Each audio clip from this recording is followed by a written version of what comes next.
जमीन लिया है, ये रिकॉर्ड क्लियर होना चाहिए। ओके, श्रीमती चर्चा नहीं होगी सर। इत्फल एक बात बता दीजिए। श्रीमती प्रियंका गांधी वाडा।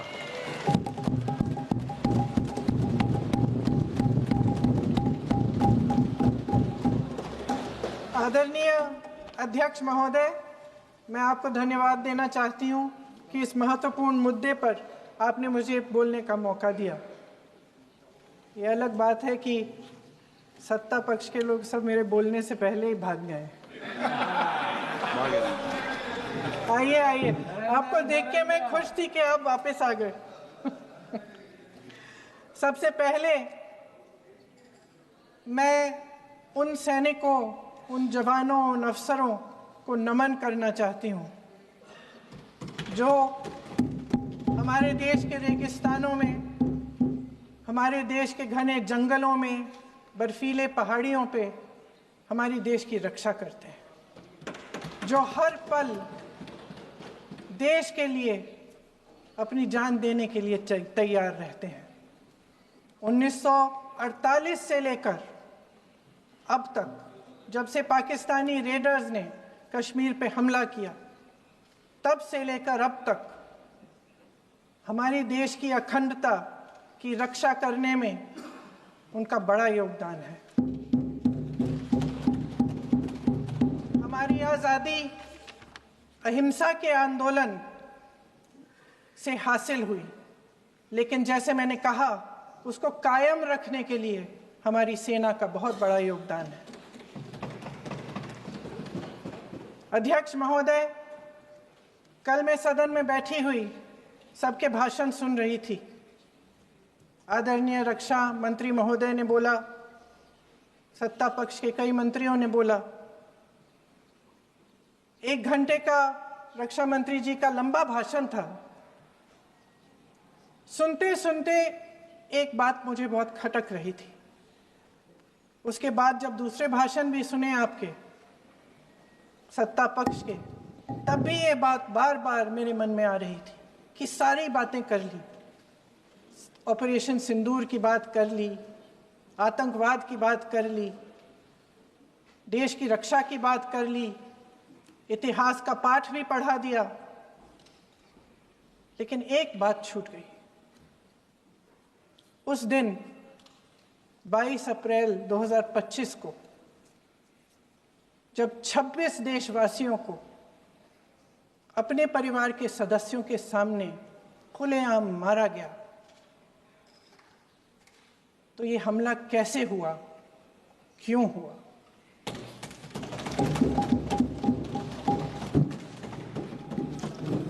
अध्यक्ष महोदय,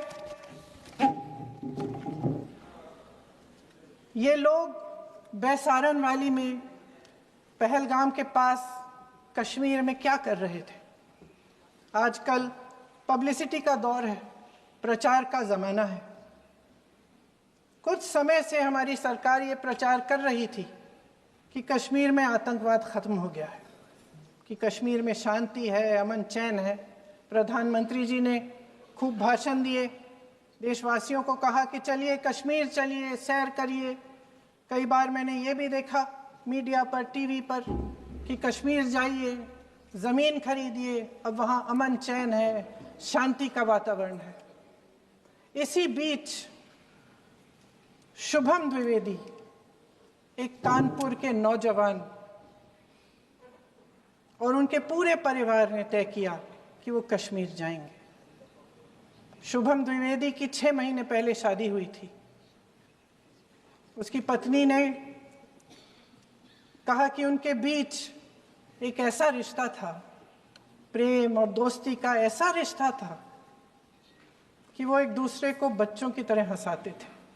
सोशल मीडिया पर एक वीडियो भी जारी है जिसमें पूरा परिवार एक साथ बैठा हुआ ताश खेल रहा है और ऐसे हंस रहे हैं कि उस वीडियो को देख के किसी का भी दिल टूट जाए कि इस परिवार को इस तरह से उजड़ने क्यों दिया हमने।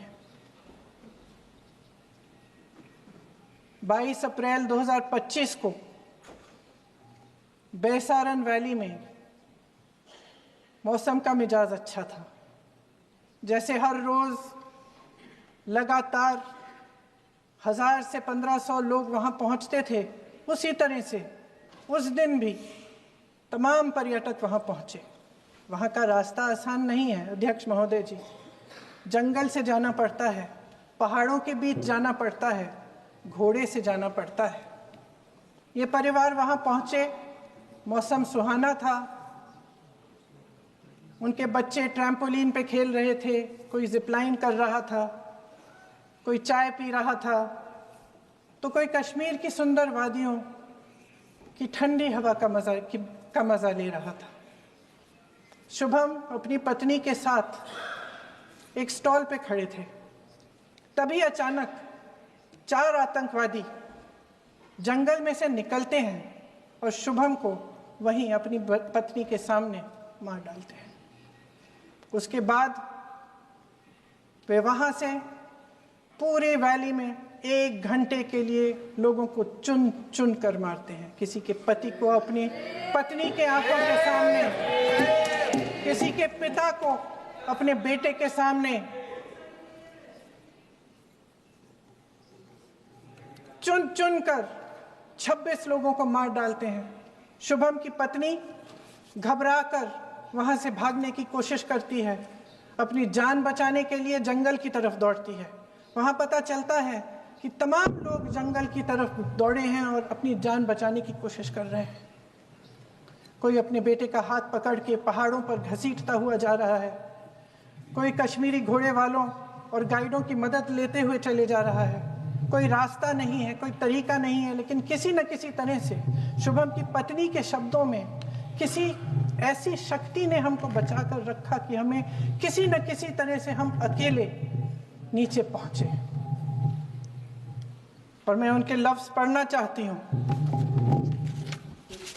क्योंकि उन्होंने कहा कि इस पूरे समय जब 1 घंटे के लिए चुन चुन कर भारतीय नागरिकों को मारा जा रहा था, इस पूरे समय उसे एक सुरक्षाकर्मी नहीं दिखा, एक सैनिक नहीं दिखा।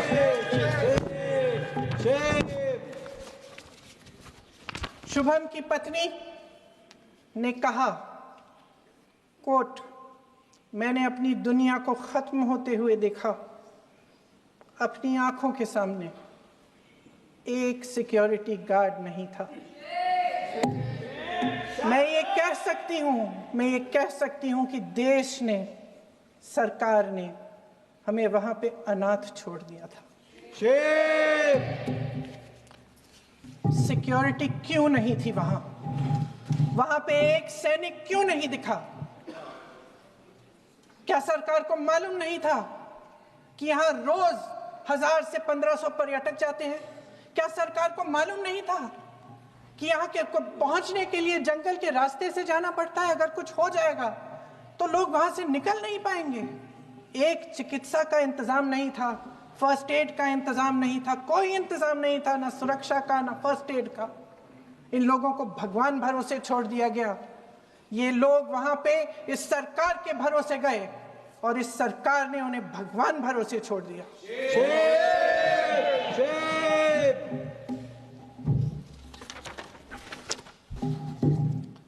मैं पूछना चाहती हूं, ये किसकी जिम्मेदारी थी?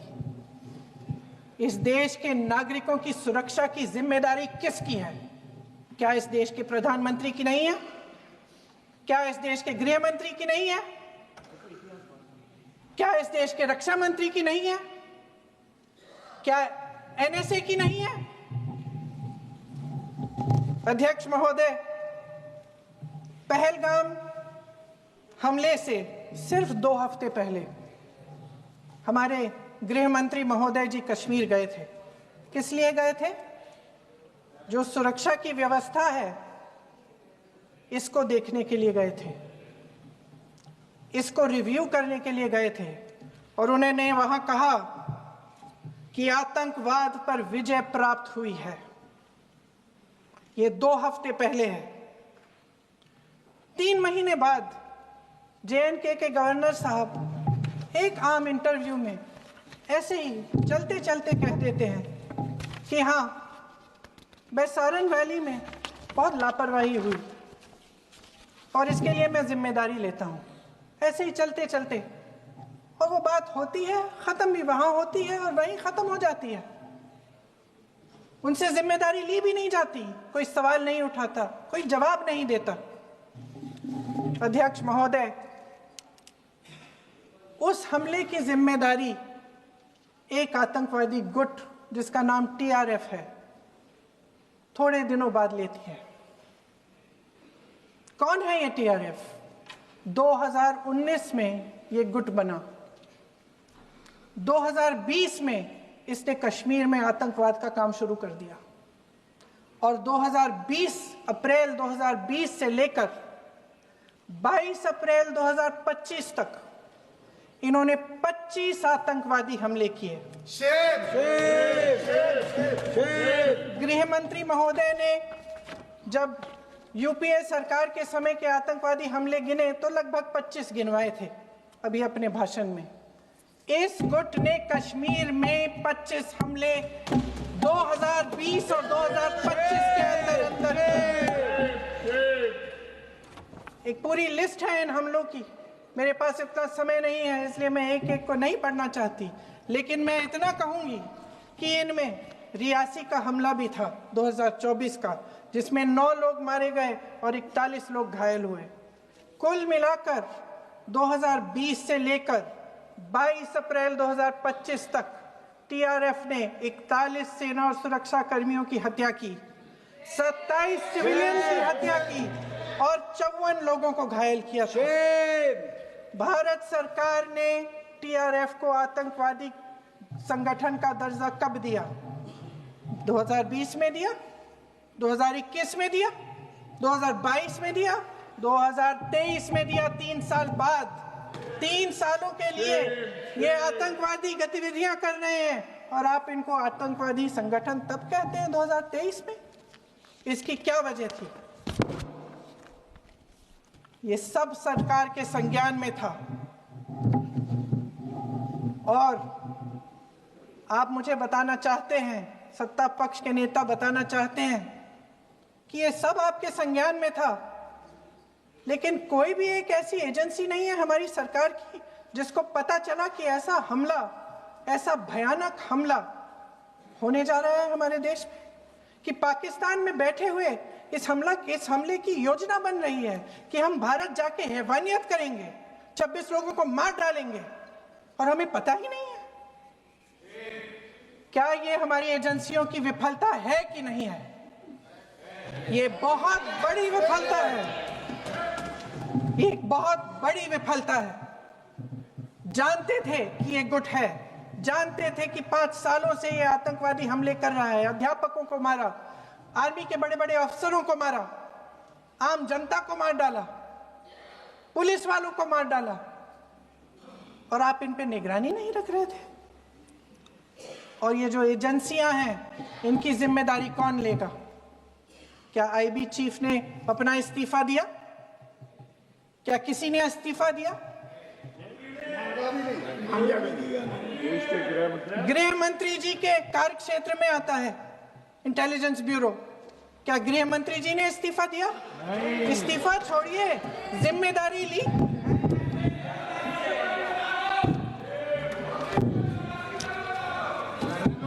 साहब देखिए, इतिहास की बात आप करिए, मैं वर्तमान की बात करना चाहती हूँ। आपको तो एक बहाना चाहिए, आपको तो एक बहाना चाहिए। पूरे परिवार का नाम गिनवा देते हैं। अरे अपनी जिम्मेदारी खुद लीजिए। 11 सालों के लिए तो सत्ता में आप हैं।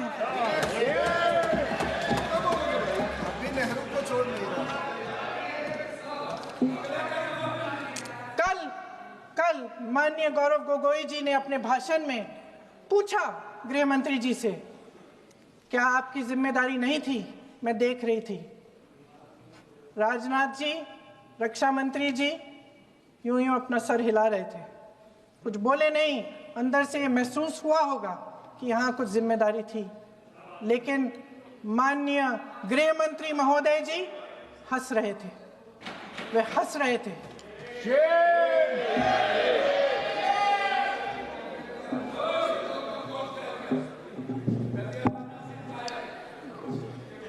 अध्यक्ष महोदय, कल सत्ता पक्ष और आज भी सत्ता पक्ष के नेताओं ने 2008 के मुंबई के हमलों का जिक्र किया, बार बार कहा कि मनमोहन सिंह जी की सरकार ने कुछ नहीं किया। ये तो जानकारी होगी ना कि उसी समय जब वो आतंकवादी हमला चल रहा था तभी उन आतंकवादियों को मार डाला था, एक बचा था और उसको भी फांसी दे दी थी 2012 में।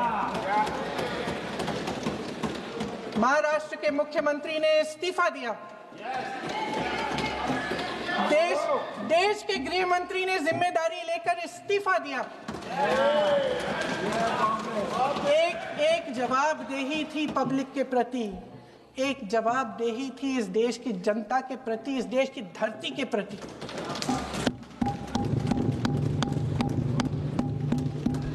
राजनाथ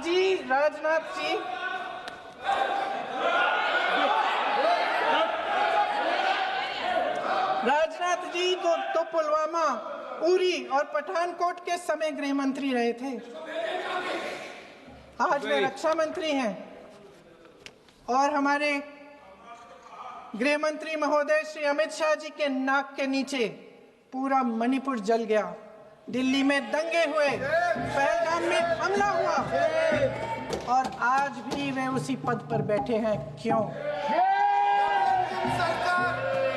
अध्यक्ष महोदय, बमबारी से अखबारों के हेडलाइन बनते हैं, मगर कहानी सुरक्षा में की चूक में भी है। आज देश खोखले भाषण नहीं सुनना चाहता, देश जवाब चाहता है, तसल्ली चाहता है कि सच उससे छिपाया नहीं जाएगा। देश जानना चाहता है कि उस दिन अप्रैल 22, 2025 को क्या हुआ और क्यों हुआ। आप तो खुद अपनी पीठ थपथपाने में लगे रहते हैं। सेना, देश, संसद से सच छुपाते हैं। ऑपरेशन सिंदूर जब शुरू हुआ, हम सब ने समर्थन किया, सब एकजुट होकर खड़े हो गए इस देश के लिए। दोबारा होगा, दोबारा खड़े हो जाएंगे। अगर हमारे देश पे हमला होता है तो यहाँ इस सदन में किसी भी पार्टी का हो, कोई भी हो, सब आपका समर्थन करेंगे। और हमें अपनी सेना पर गर्व है कि उन्होंने इस बार भी दृढ़ता से लड़ाई लड़ी, धैर्य से लड़ाई लड़ी, वीरता से लड़ाई लड़ी। लेकिन इस ऑपरेशन का सिंदूर का क्रेडिट, उसका श्रेय तो हमारे प्रधानमंत्री जी चाहते हैं। सही भी है, ठीक है, सही है, श्रेय ले। ओलंपिक्स में हमारा मेडल आता है, उसका भी श्रेय लेते हैं।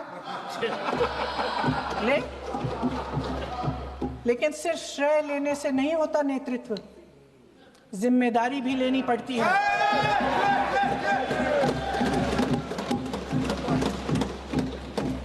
देश के इतिहास में ये पहली बार हुआ, देश के इतिहास में ये पहली बार हुआ कि जंग होते होते ही रुक गई। रुक गई है जी। और इस रुकावट का ऐलान हमारी सरकार, हमारी सेना नहीं करती, अमेरिका के प्रेसिडेंट करते हैं, अमेरिका के राष्ट्रपति करते हैं। ये हमारे प्रधानमंत्री महोदय की गैर जिम्मेदारी का सबसे बड़ा प्रतीक है। आज गृह मंत्री जी ने इस बात पर उल्लेख किया। उन्होंने कहा, उनके शब्दों में उन्होंने कहा कि पाकिस्तान के पास शरण में आने के बजाय कोई चारा ही नहीं था। आपने शरण दिया क्यों? वो आते हैं आपके देश के अंदर, लोगों को मार डालते हैं और आप उनको शरण दे रहे हैं। क्यों दिया शरण?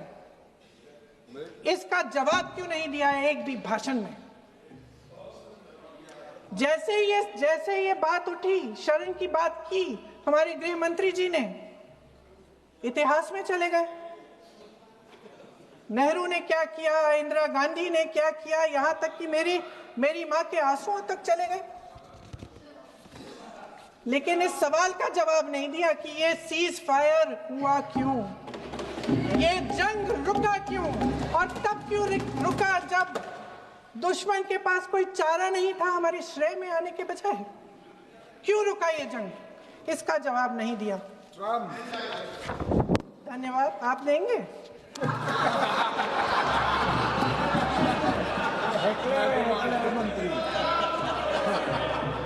देना भाई देना, आपको टाइम मिलेगा तो। टाइम नहीं मिलेगा आपको शायद। वैसे महोदय, मेरी माँ की आंसू की बात किए, मैं इसका जवाब देना चाहती हूँ। मेरी माँ के आंसू तब गिरे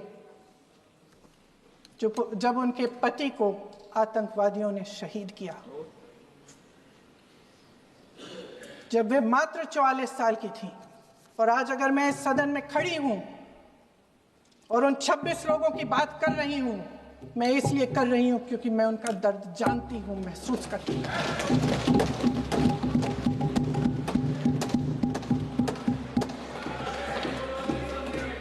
अध्यक्ष महोदय, मैंने कहा कि देश का नेतृत्व सिर्फ उपलब्धियों का श्रेय लेने से मजबूत नहीं होता। सफलता और विफलता दोनों की जिम्मेदारी लेने से बुलंद होता है। ये सोने का ताज नहीं है, कांटों का ताज है।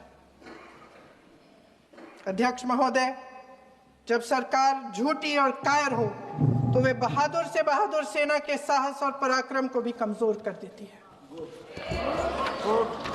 देश को प्रतिशोध के साथ साथ सबके प्राणों की रक्षा का प्रण चाहिए। सेना की शक्ति के साथ सरकार की सच्चाई भी चाहिए। महान देशभक्त शहीद इंदिरा गांधी जी, जिन्होंने सफल कूटनीति के बल पर अमेरिका के राष्ट्रपति निक्सन का मुकाबला करके पाकिस्तान का विभाजन करवाया, बांग्लादेश बनाया, 1 लाख पाकिस्तानी सैनिकों को आत्मसमर्पण करने पर मजबूर किया, उन्होंने कभी इसका श्रेय लेने की कोशिश नहीं की। ऑपरेशन सिंदूर का मकसद अगर पाकिस्तान को सबक सिखाना था तो शायद ये मकसद अभी अधूरा है, क्योंकि हमारी कूटनीति विफल रही है। इसका प्रमाण यही है कि ऑपरेशन सिंदूर के बाद एक पाकिस्तानी जनरल, जिसके हाथ खून से रंगे थे, अमेरिका के राष्ट्रपति के साथ बैठकर लंच खा रहे थे।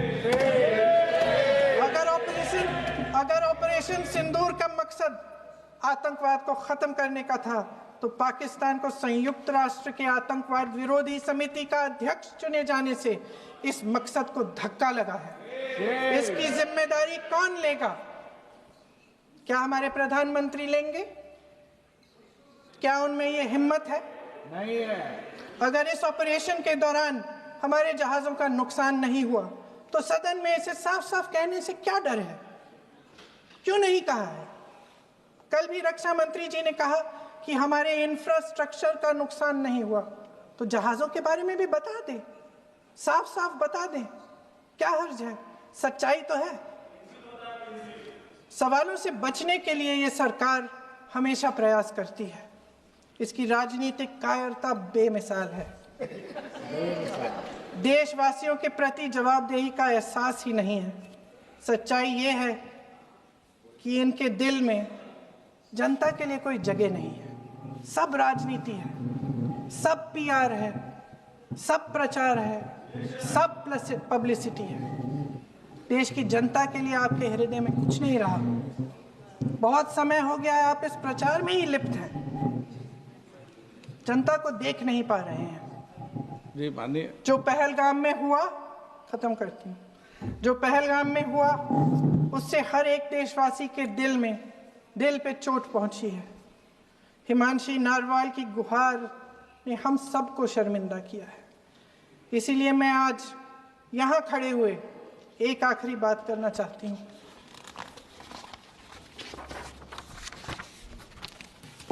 इस सदन में लगभग सभी के पास सुरक्षा है, सुरक्षा की व्यवस्था है। हम जहां भी जाते हैं हमारे साथ सुरक्षा कर्मी आते हैं। आपको भी मिल जाएगी, आप मंत्री बन जाएंगे, आपको भी मिल जाएगी। मैं मजाक की बात नहीं कर रही हूँ, थोड़ा सा धैर्य रखिए। उस दिन पहलगाम में 26 परिवार उजड़ गए। 26 लोगों को अपने परिवार के सदस्य के सामने मारा गया। 26 बेटे, पति, पिता गुजर गए। उनमें से 25 भारतीय थे। भारतीय थे।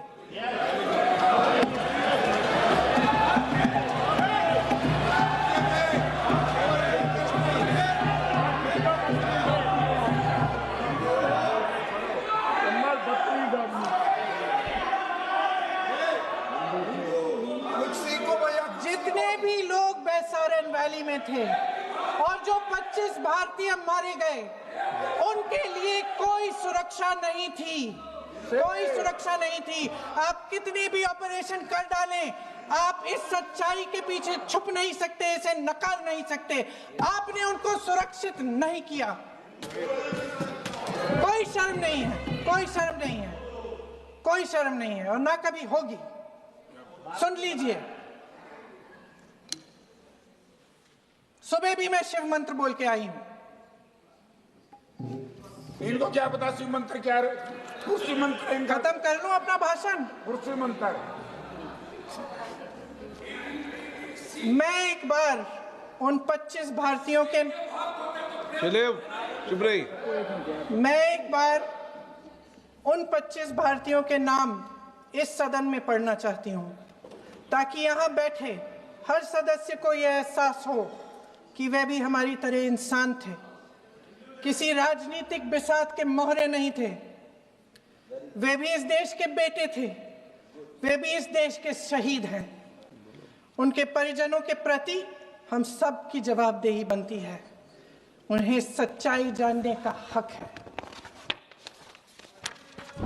समीर गुहा भारतीय, बिट्टन अधिकारी, मनीष रंजन, हेमंत सुहास जोशी, विनय नारवाल, सुशील नथनियल, अतुल श्रीकांत मोने, सैयद आदिल हुसैन शाह, नीरज वानी, लेन रामचंद्रन, संजय लक्ष्मण लेले, मानिए प्लीज। दिनेश अग्रवाल, दिलीप दिल से, कुमार सतपति, JS चंद्रमौली। अब बोलिए, अब आराम से। JS चंद्रमौली, यतीश परमार, S मधुसूदन राव, माननीय सदस्य, नारेबाजी का सदन नहीं है। शैलेश कलाटिया, ये तरीका ठीक नहीं है आपका। भूषण, मंजुनाथ राव, कौस्तभ गणबोते, शुभम द्विवेदी। जय हिंद।